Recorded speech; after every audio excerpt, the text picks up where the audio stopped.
In today's video, I'm going to teach you how to group tasks in Notion. Grouping is a quick way to bring order to a busy task database by bundling related items together, so you can scan, prioritize, and manage your work with less effort. Start by opening the database that contains your tasks.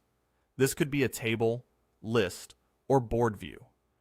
Any Notion database view works the same way for grouping. At the top of the database, look for the toolbar. You'll see controls that typically include things like filters and sorts, and among them is the Group button. Click that.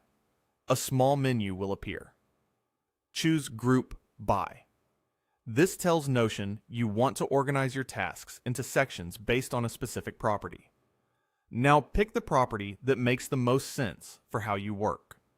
Status is a popular choice because it instantly separates tasks into stages like Not Started, In Progress, and Done, making your workflow visible at a glance. Priority is another great option if you want to focus on what needs attention first, such as high, medium, and low.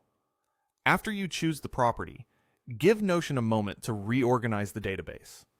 You'll see your tasks neatly arranged into grouped sections with headers that match the property values. This structure does more than tidy things up. It helps you concentrate on the slice of work that matters right now. To control what you see, collapse or expand the groups.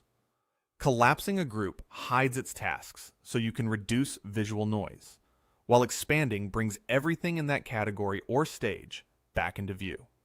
This is especially helpful if your database contains a lot of entries. You can also drag tasks from one group to another. When you do, Notion automatically updates the underlying property for that task. For example, dragging a task from In Progress to Done changes its status to Done without any extra clicking. It's a fast, intuitive way to keep your database aligned with reality as your work changes.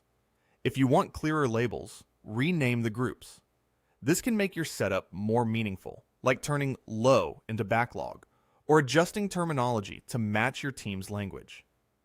Keep in mind that if the group is based on a select style property, renaming the group updates that option across your database, which can be a good thing for consistency. From here, continue updating and managing your tasks right inside the grouped view. Add new tasks, edit details, and keep dragging items between groups as their status or priority evolves. Grouping makes maintenance easier, visibility sharper, and progress more satisfying.